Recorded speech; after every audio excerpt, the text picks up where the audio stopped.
Okay, in this configuration आप देख सकते हैं कि there are 2 transistors.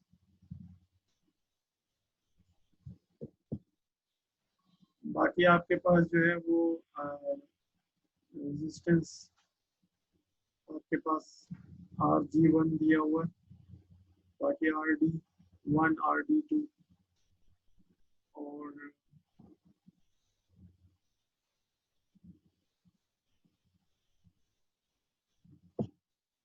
Voltage supply है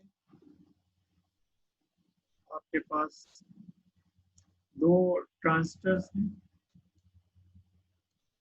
इसी तरीके से मजीद ट्रांजिस्टर्स जो हैं वो भी आपस में जोड़ सकते हैं।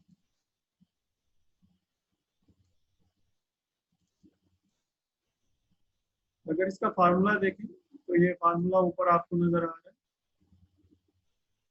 इसमें गेन जो है, जो टोटल गेन होगा वो दोनों गेन को आपस में मल्टीप्लाई कर देंगे और हमारे पास ये फार्मूला बनेगा।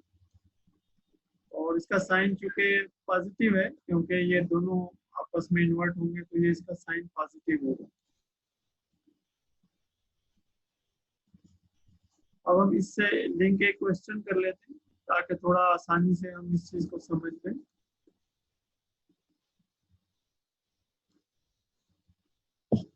इस क्वेश्चन में आप देखें, calculate the DC bias voltage gain, input impedance, output impedance and resulting output voltage for the cascade amplifier shown in the figure। अच्छा, GM is given। जब हम इंशाल्लाह कल डीसी एनालिसिस करेंगे इसका, उसमें हम how to calculate the GM ये देखेंगे। Now for this question GM is given। Okay students, are you with me?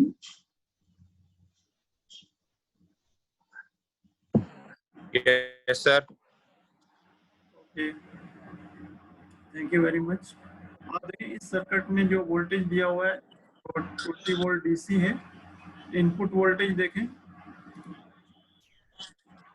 10 milli volt. Ji sir. और हमने मालूम करना है voltage gain, input impedance, output impedance and resulting output voltage. तो ये चीजें हमने मालूम करनी है। वोल्टेज गेन क्या है, अभी हम उसका फार्मूला देख के आए हैं कि वोल्टेज गेन जो है वो इस सूरत में पहली जो स्टेज होगी और दूसरी स्टेज जो होगी उन दोनों के वोल्टेज गेन को आपस में हम मल्टीप्लाई कर देंगे।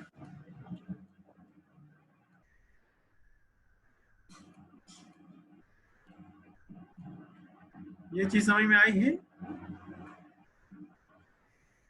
उसके बाद इनपुट इम्पीडेंस जो है ये सर्किट में बहुत आसान है।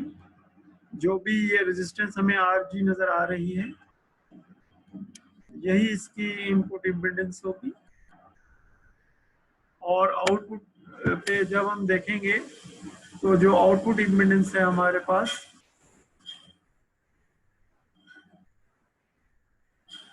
वो ये RD होगी। और इसी तरीके से जब हम आउटपुट निकालेंगे, जो लास्ट फार्मूला हमें चाहिए होगा वो आउटपुट का होगा।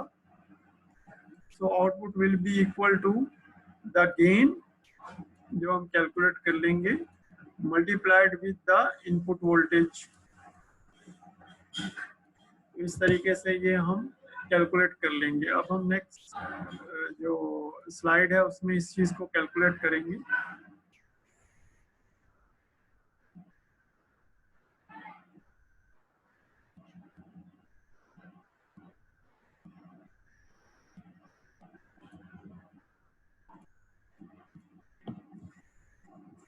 ओके, इस क्वेश्चन में आप देखें जो गेन कैलकुलेट हुआ है वो माइनस। अरे स्क्रीन शो नहीं हो रही सर। आप स्क्रीन का एक हिस्सा शो नहीं हो रहा होगा, उसको मैं एडजस्ट कर लेता हूँ। नहीं सर, इधर पूरा ब्लैक आ रहा है मेरे पास, पता नहीं क्यों। बेटा आप लॉग आउट आ लॉग गई। आउट। अच्छा, आ गई। जी अब आ गई। जरा देखें, अब आपको नजर आ रहा है? सर ये फिर से ब्लैक आ रहा है कुछ।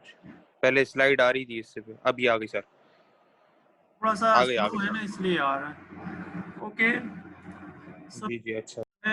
वो ये फार्मूला देखें कि गेन का जो फार्मूला है वो प्राइमरीली ये है, और इस केस में हमें RD1 और RD2 आपस में इक्वल है। ये RD1 है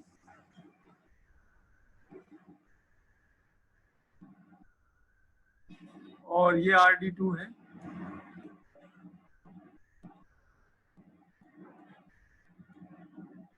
और जब हम इसमें ये वैल्यूज GM हमें गिवन है, ये हमें साइड में GM गिवन, तो जब हम इसमें AV1 कैलकुलेट करेंगे, यानी जो पहला हमारे पास ट्रांजिस्टर है उसका गेन जब हम कैलकुलेट करेंगे AV1, तो माइनस GM1 RD1, और ये माइनस GM RD बन जाएगा। और हम जब इसको कैलकुलेट करेंगे तो माइनस 2.6 मिली सीमेंस, ये जो GM हमें दिया हुआ है 2.6, और 2.4 के ओम्स, ये RD 2.4 के, चूंकि ये दोनों बराबर हैं इसलिए इनको RD रख लिया है, that is equal to RD, that is also equal to RD because it is same value. जब हम यहाँ वैल्यू रखेंगे तो हमारे पास AV1 की वैल्यू जो है वो -6.24 आएगी। इसी तरीके से AV2 की वैल्यू भी सेम ही है, -6.24 आएगी। जब हम इन दोनों को मल्टीप्लाई करेंगे तो हमारे पास जो है वो गेन आ जाएगा।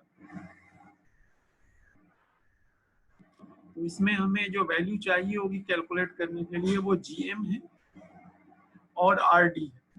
GM भी गिवन है और RD भी गिवन है।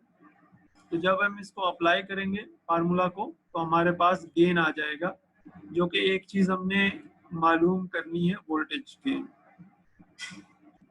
फिर हम आउटपुट वोल्टेज मालूम कर लेंगे, जो कि गेन को इनपुट वोल्टेज के साथ मल्टीप्लाई करेंगे। इनपुट वोल्टेज हमें दिया हुआ है 10 मिली वोल्ट, जब 10 को 38.94 से मल्टीप्लाई करेंगे तो 389.4 मिली वोल्ट आ जाएगा। इस तरीके से Z इनपुट हमने कहा था कि RG होगी, ये RG ये है, तो ये Z इनपुट बन जाएगा हमारा, और जो RD है वो 2.4 किलो ओम है, ये आउटपुट बन जाएगा। तो ये जो आउटपुट पे हमें लगी है 2.4 के ओम। तो ये लगता आसान, क्वेश्चन मुश्किल लगता है लेकिन इतना मुश्किल नहीं, क्वेश्चन बहुत आसान है। सिर्फ और सिर्फ हमने फार्मूला उसमें वैल्यूज पुट करनी है, आंसर हमारे सामने आ जाए। अच्छा, ये एग्जांपल 8.16 है, अगर आप देखें तो किताब में ये एग्जांपल मौजूद है। ठीक है, आज के दिन में हमने कैस्केड एम्पलीफायर सर्किट ही पढ़ना था, आज थोड़ा शार्ट ही रखेंगे। कोई क्वेश्चन है तो आप मुझसे पूछ लें।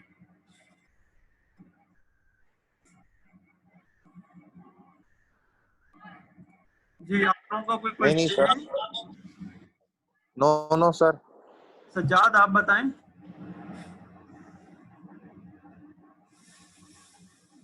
जी सज्जाद, आपके जहन में कोई सवाल है? ये बात का तो इंटरनेट कनेक्शन ही बहुत स्लो रहता है। ये बात आपका क्या हालात है?